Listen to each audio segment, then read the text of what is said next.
이 성전에 나와 예배드리는 모든 교우들 위해, 그리고 여러 매체를 통하여 함께 은혜를 나누시는 모든 분들 위해 하나님의 은혜와 평강이 넘치시기를 주의 이름으로 축원드립니다.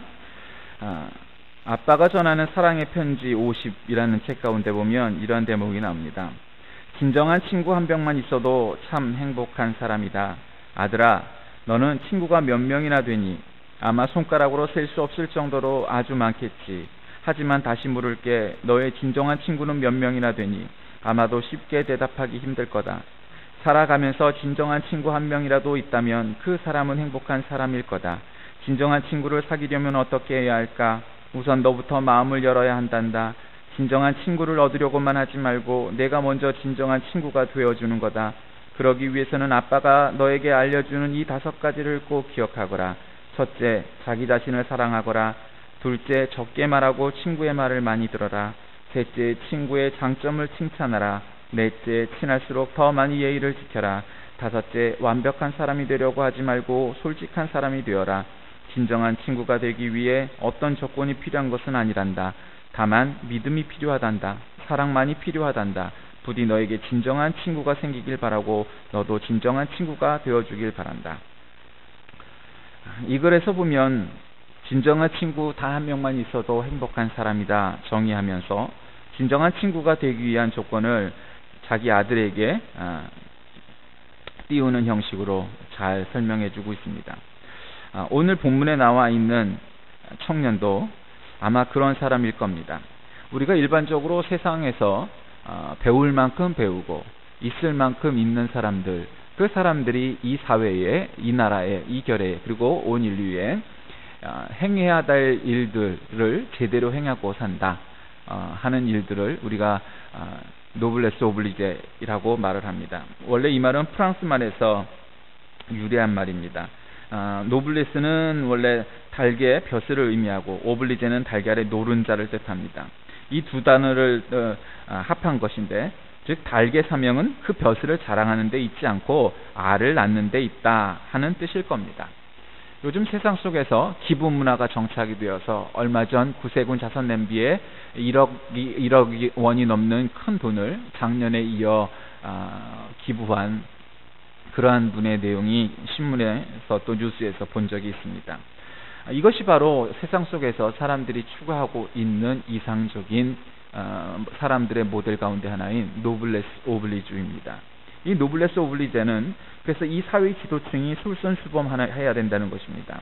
이를테면 영국의 가장 명문 대학인 옥스브리지라고 말하는 옥스퍼드 대학과 캠브리지 대학, 이 대학에 다니는 사람들은 영국에서도 가장 부유층이고 귀족인 사람들이 많습니다. 근데 귀족층 자녀 30%가 세계대전에 참여해서 목숨을 잃었다는 것을 여러분은 아십니까? 영국의 앤드류 왕자는 1982년 포틀랜드 전쟁에 조종사로 참가하여 전 세계인들을 놀라게 했습니다.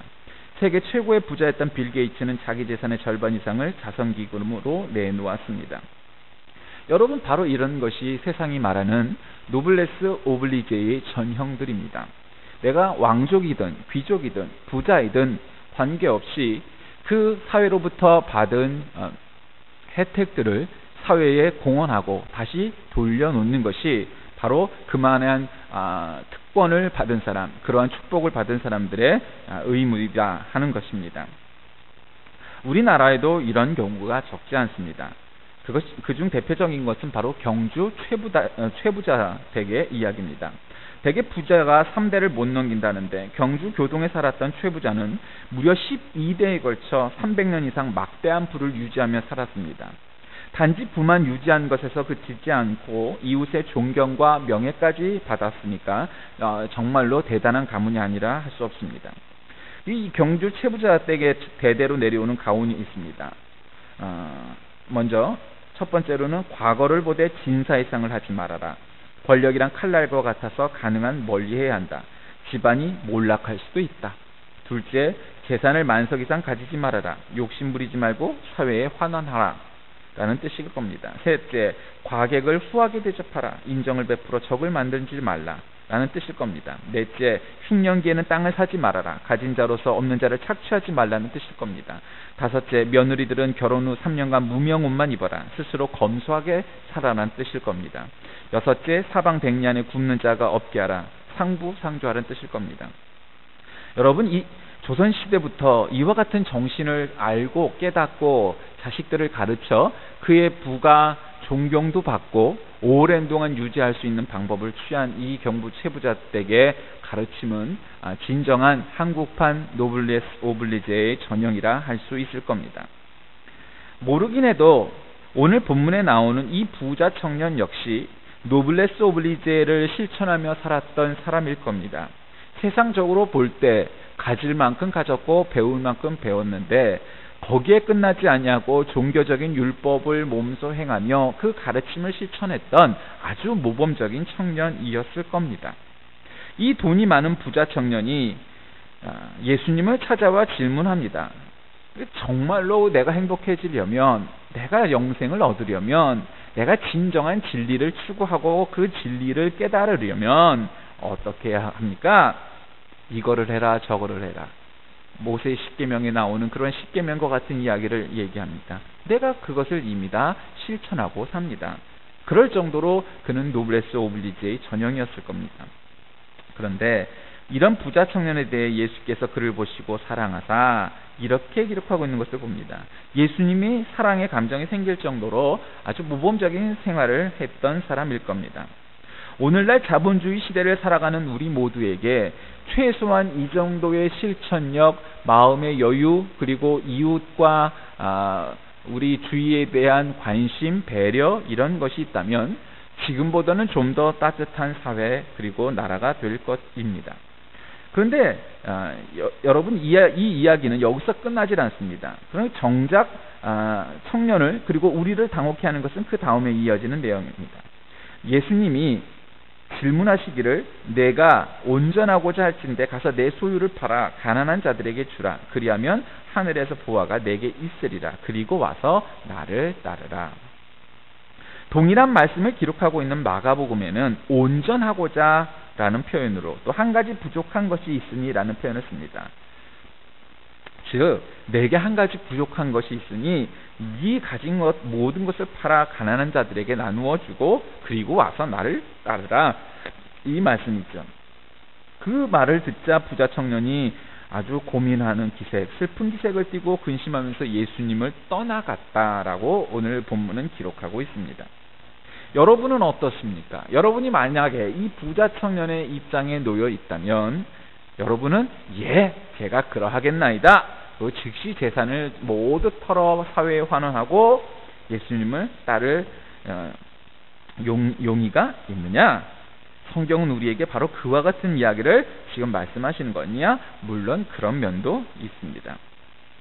그런데 이 말씀이 우리의 가슴을 답답하게 한다면 우리는 그와 같이 이해하는 것으로 끝났기 때문일지 모릅니다. 사실 우리가 예수님 믿는 이유 가운데 하나는 잘 살기 위한 이유가 섞여 있을 수 있습니다. 예수 믿는 이유가 천국 가거나 마음의 평안을 얻거나 하는 데서 끝나지 아니하고 이 세상 사는데 물질적으로 경제적으로 좀 더 풍요롭게 사는 것이 종교에 속해 있는 사람들의 아주 기본적인 마음의 바탕일 수 있습니다. 그런데 오늘 예수님은 부자 청년에게 그리고 우리에게 내 재산을 모두 팔아서 사회에 환원하고 그리고 와서 나를 따르라 말씀하시는 그런 내용입니다. 그러니 이 이야기가 부자 청년에게 그리고 우리에게 어떠한 교훈 그리고 무엇을 말씀하시는지를 고찰해보는 것은 상당히 중요한 내용이라 할 수 있습니다. 미국인 12명이 내적 탐험이라는 진지한 주제를 가슴에 품고 아프리카 탐험에 나선 적이 있습니다. 나 자신을 찾아보겠다는 그런 퀴즈로 아프리카를 탐험하던 중 세렝게티 고원 근처에서 마사이족을 만납니다. 그리고는 여행 장비를 점검하기 위해 짐들을 풀어놓습니다. 그중 배낭회사에 근무하는 딕이라는 사람이 그 사람의 배낭 속에서 크고 작은 주머니들이 얼마나 많이 달려있는지 모르는데 그 주머니에서 하나씩 그 소지품들을 꺼내기 시작했습니다. 각종 식기용품, 가위, 칼, 삽, 방향탐지기, 망원경, 지도, 수첩, 필기도구, 옷, 비상약, 응급치료도구들, 그리고 무엇이든 보관할 수 있는 방수봉투. 눈이 휘둥그레질 만큼 많은 물건들이 쏟아져 나왔습니다. 요즘 아웃도어 이런 말로 이 등산 캠핑 용품들이 많이 쏟아져 나오고 사람들이 관심을 갖고 요즘 유행입니다. 요즘 우리가 아웃도어 용품을 갖다가 제대로 구입해서 캠핑을 좀 다녀볼랑 싶으면 한 1,000만 원은 들여야 텐트서부터 모든 조리도구까지 완비할 수 있다. 그런 말도 있는데 아마도 이 청년도 그와 같았을 겁니다. 그랬는데 눈이 휘둥그레질 만한 그런 물건들을 보자 사람들이 하나하나 물건들이 관심을 갖고 만져보곤 했습니다. 딕이란 사람은 기분이 좋았습니다. 그런데 특별히 호기심 어린 눈초리로 그것을 바라보는 마사이족 아이들과 아낙네들을 보면서 아주 뿌듯하고 뻐기고 싶은 마음이 들기까지 했습니다. 너희들 이런 거 처음 보지? 하기야 이런 오지에 살면서 이런 첨단 물건들을 언제 볼 수 있었겠어? 이러한 자만감에 빠져 있었습니다. 그리고 이 불쌍한 마사이족들에게 그 물건 중에서 몇 가지 선물로 줘야지 하는 생각도 했습니다. 나에게 필요 없는 것을 주면 짐이 가벼워서 좋고 이들은 선물을 받아서 좋고 이런 생각을 했던 겁니다. 특별히 마사이족의 추장이었던 사람이 코이에라는 사람이었는데 그도 옆에서 그 물건들을 내려다봅니다. 딕은 추장까지 자기 물건을 바라다 보니 기분이 좋아졌습니다. 그리고 그 추장 코이에가 나지막하게 이렇게 말했습니다. 이 모든 것이 당신을 행복하게 해줍니까? 여러분, 꼭 같은 질문은 아니지만 예수님이 부자 청년에게 했던 질문이나 이 추장 코이에가 딕에게 했던 질문은 사실 굉장히 비슷한 내용입니다. 부자 청년은 사람들을 사랑하며 살았고 자선 생활도 했고 자신의 부를 그냥 자기만 소유하지 않고 적정하게 남에게 도움을 주면서 살았던 사람이고 또 그렇게 모험적인 생활을 하는 사람이라고 우리는 볼 수 있습니다.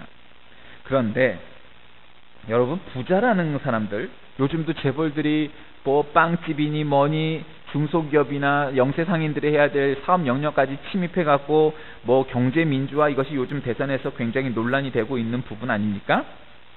그래서 심지어 어떤 진보 좌파 쪽의 정당은 재벌 해체를 주장하기까지 않습니까? 부자라는 사람들, 재벌이라는 사람들, 그 사람들의 사회적 책임, 이것을 다하는 것은 굉장히 중요합니다. 경제 지표를 보면 우리나라가 지금 아직도 괜찮은 생활을 하고 있어야만 하는데 실제로 대다수인 국민들, 특별히 중산층 서민들이 몰락하고 또 그렇게 풍요롭지 않다고 느끼고 점점 경제가 어렵다고 느끼는 까닭은 기업들은 점점 수입이 늘어가고 매출을 올리고 있는데 반해서 그 적정한 이윤과 돈들이 일반 서민들에게까지 전달되지 않고 특정한 사람들만 배부르는 세상이 되고 있는 까닭일 겁니다. 그런데 똑똑한 부자들은 사회적 지위를 유지하기 위해서 그것을 적정하게 사회에 환원하는 방책을 씁니다.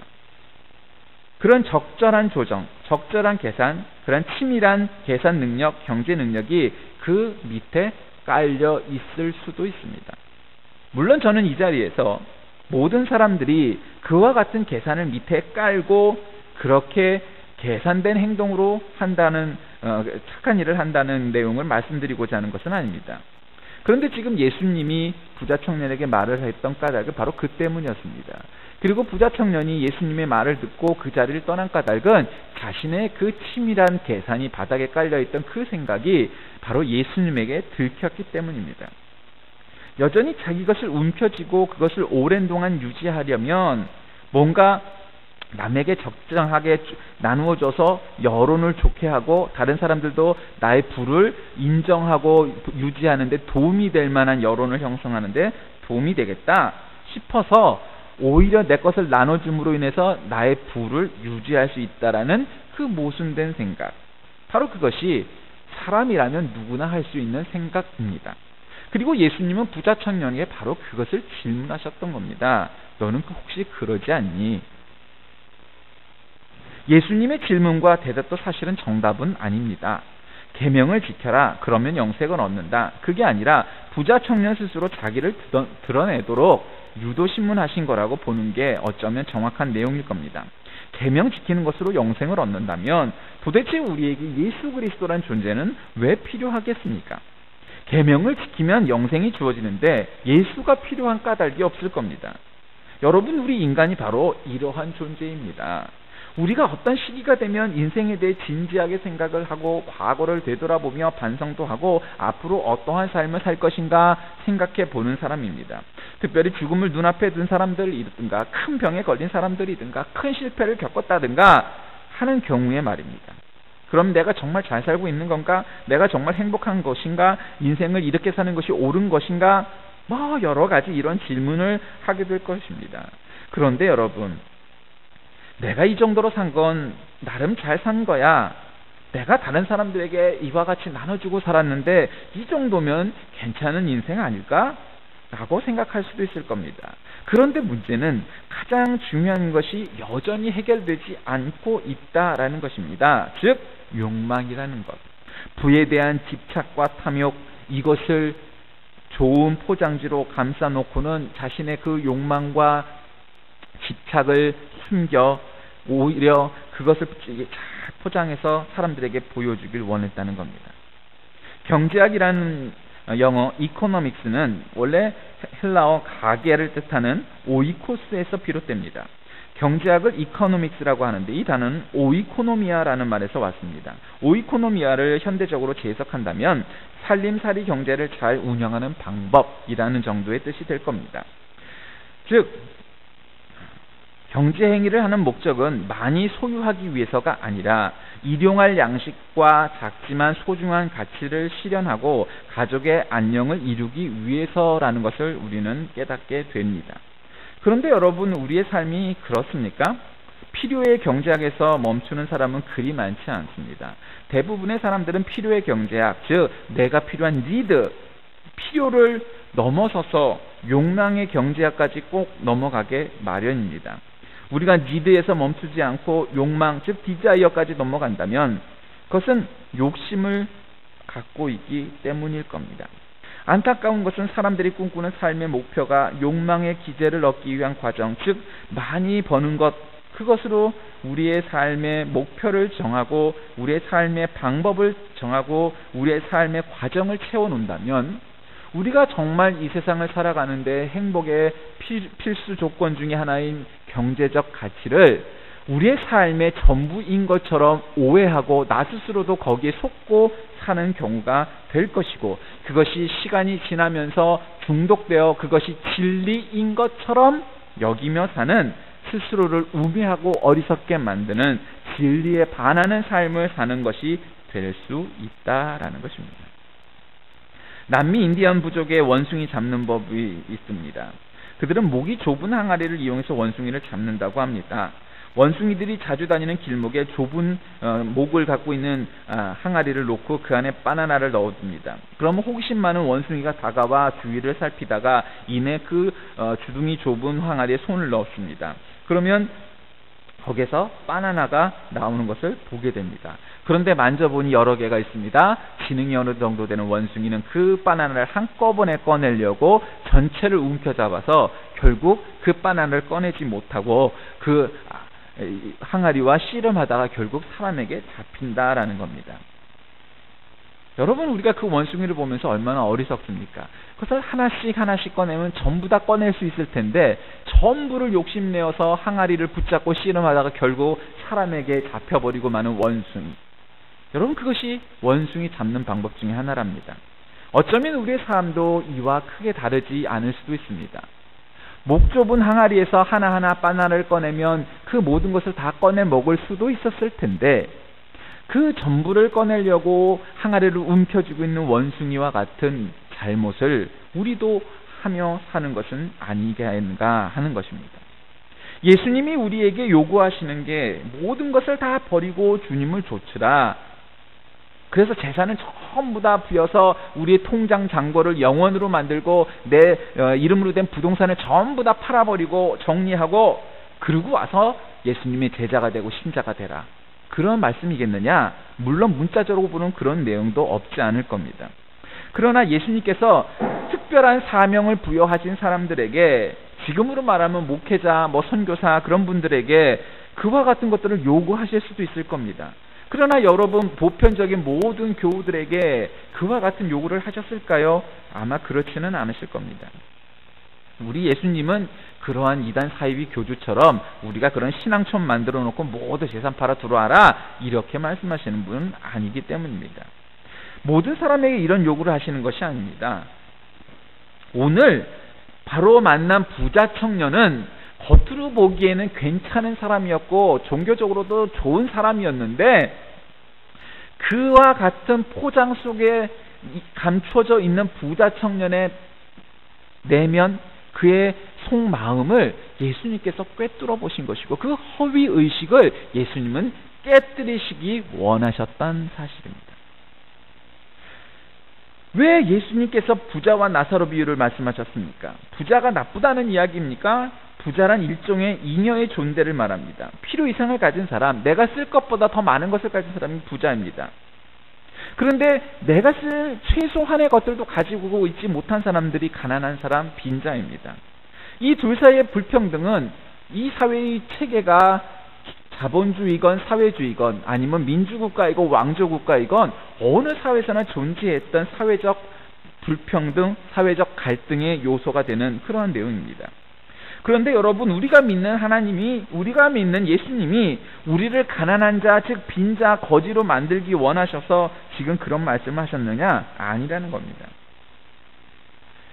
성경 어디에도 물론 모두 예수를 믿는 사람들에게 내가 너를 부자로 만들어주겠다 하면서 마치 돈 한 푼을 집어넣으면 두 푼이 나오는 요술 항아리처럼 예수님은 우리에게 신앙을, 우리에게 믿음을 그렇게 요구하시고 그런 약속을 해주신 적 없고, 또 실제로 예수를 믿어서 큰 부자가 되었다고 성경에 기록된 사람도 많지 않습니다. 그것보다 더 중요한 것은, 진정한 가치는 우리가 참으로 행복해지는 것인데, 우리가 참으로 행복해진다는 것은 어떤 재화나 어떠한 것을, 꿈을 이루어서 맞는 만족감에서 끝나지 아니하고, 우리의 육신이 이 땅에 쓰러져 한 줌의 흙이 될지라도 우리가 영원히 놓칠 수 없는, 남이 뺏어갈 수 없는, 아무리 경제가 어렵고 사회적 혼란이 있어도 남이 뺏어갈 수 없는 영원한 가치, 즉 영생 구원의 문제가 우리의 참된 행복이고, 그것을 우리가 얻고 우리가 그 행복을 누리지 않는다면 그 이외의 것들을 갖고 있는 것, 그리고 특별히 그것을 많이 갖고 있는 것이 우리를 더 행복하게 하고 우리를 더 가치 있게 하며 예수님께서 원하시는 그러한 삶은 아니다라는 것입니다. 열심히 일해서 부자가 되는 것, 그것은 우리 프로테스탄티즘, 즉 칼빈으로 대표되는 이 프로테스탄티즘과 자본주의에 관한 그러한 근간이 되었던 칼빈주의, 그리고 막스 베버의 사상이 이어지는 그 면면의 흐름에서 이 프로테스탄티즘, 그리고 성경적인 원리에서 벗어나는 것은 아닙니다. 우리는 부자가 될 수 있고 여러분 부자가 되도록 열심히 일하시기 바랍니다. 그러나 문제는 그 부자가 되기 위한 목표가 단지 내가 소유하고 내가 쓸 수 있는 것 이상으로 많이 가져서 뭔가 어떤 허위의식을 가지고 살아가기를 원한다면, 그것은 많이 벌면 벌수록 오히려 불행해지고 더 재산이 쌓이면 쌓일수록 그것은 더 큰 죄를 저지를 수 있다는 사실을 우리는 유념해야 합니다. 문제는 무엇인가? 그렇게 쌓인 부가 궁극적인 가치, 궁극적인 관심이 되어서는 아니 된다는 것입니다. 그것을 내려놓으라는 겁니다. 그것은 단지 우리가 원하는 행복을 위한 최소한의 수단 혹은 방법이 될 수는 있으나 그것이 우리의 궁극적인 목표가 되어서는 안 된다는 겁니다. 자본주의 사회에서 살고 있는 우리 모두는 이 사회의 가치를 경제적인 가치로 판단하고자 합니다. 교회가 모여서 있는 지방의 총회에서도 우리 교회는 몇 번째 순위를 갖고 있는 큰 교회입니다. 우리는 예산이 얼마만큼 있는 큰 교회입니다. 이것을 목회자나 신자들이나 그것을 우리는 그래서 큰 교회고 나는 좋은 목사, 훌륭한 목사입니다. 우리는 큰 교회입니다. 이런 것 자랑하길 원합니다. 오늘 예수님께서 부자 청년에게 하신 말씀은 바로 이러한 욕망의 덫에서 빠져나와라! 집착했던 것을 내려놓아라! 그러한 욕심을 버려라! 사람들은 모르지만 하나님은 알고 계신 그 잘 포장된 속에 있는 너의 속마음, 너의 욕망, 너의 허위의식, 그것을 내려놓아라! 하는 것이라는 겁니다. 올 1년을 살면서 여러분은 사업이든 가게든 장부를 기록하셨을 겁니다. 그 장부에 플러스로 기록된 것들이 여러분 우리를 행복하게 합니까? 우리 통장에 잔고가 많이 남아있다면 그것이 우리를 행복하게 합니까? 꼭 그런 것은 아니다라는 겁니다. 마사이족 추장이 딕에게 말한 것처럼 그것들이 여러분을 행복하게 합니까? 이제 올 한 해가 다 돼갑니다. 올 한 해 주일도 이제 2번 남았죠. 얼마 안 남았습니다. 그런데 말이죠, 아프리카를 여행을 떠났던 그 청년들이 여행을 가면서 너무 많은 것들을 지고 간다면 그거는 올바른 방법이 아닙니다. 왜냐하면 여행객은요, 나그네는요, 짐을 많이 갖고 다니는 것이 옳지 않아요. 가능한 한 꼭 필요한 것들만 빼곤 최소한의 짐을 가지고 가는 것이 본인도 편하고 그것이 멀리 잘 갈 수 있는 방법입니다. 그런데 여러분, 어찌 보면 우리의 인생도 인생은 나그네 길 이런 노래도 있지 않습니까? 우리도 이 세상을 순례하는 순례자요 나그네입니다. 우리의 필요한 것들 이상으로 너무 많은 것들을 갖기를 원한다면, 그래서 우리의 인생의 궁극적인 목표, 그것이 무엇인지를 잘 따지지 않고 재산, 소유물, 이러한 것들로 우리의 삶의 목표의식을 갖고 살아가다 보면 우리는 정작 행복해지지 않고 오히려 그 돈, 그 재물의 노예가 되어서 어떻게 하면 한 푼을 더 가질까? 어떻게 하면 더 한 푼을 더 벌까? 어떻게 하면 사기를 쳐서 남의 것을 빼앗을까? 그와 같은 것들만 생각한다면 그것은 하나님의 뜻과는 관계도 없고 우리도 행복해질 수 없다는 겁니다. 말씀을 정리합니다. 예수님을 믿고 이 땅에 사는 동안 우리는 부자가 될 수도 있고 빈자가 될 수도 있습니다. 그리고 예수를 믿는다고 고난이 우리를 비껴가지도 않습니다. 그러나 여러분, 고난이 없으면 사람은 신속하게 교만해지고 방자해지는 것을 아십니까? 죄에 빠져 돌이킬 수 없는 지경에 이를 수도 있다는 것을 아십니까? 하나님이 우리에게 고난을 주신다면 그 고난이 우리에게 고통스럽기는 하지만 그 고난은 하나님의 은혜를 맛보게 하기 때문에 예수 믿는 사람에게는 고난도 축복이요 고난도 감사할 이유인 것을 여러분 아십니까? 예수님을 믿어도 가난하게 살 수 있습니다. 잠언 17장 1절 말씀 보면 마른 떡 한 조각만 있고도 화목하는 것이 제육이 집에 가득하고도 다투는 것보다 나으니라 말씀했습니다. 믿는 자의 삶은 나그네입니다. 나그네란 단순하고 조촐할수록 좋습니다. 몸이 가벼울수록 더 멀리 더 빨리 갈 수 있습니다. 약간 불편한 것도 있을 수 있습니다. 그러나 우리의 목표 천국, 영생, 그리고 행복의 그 산꼭대기에 오르기에 더 빠를 수 있다는 사실을 여러분 기억해야 합니다.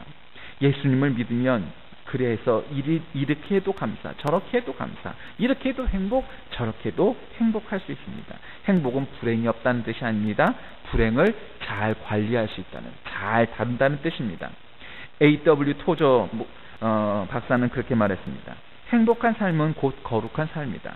하나님의 뜻을 알고 행하기 위해 모든 것을 내려놓은 사람은 행복한 삶을 그리스도께 맡긴 것이다.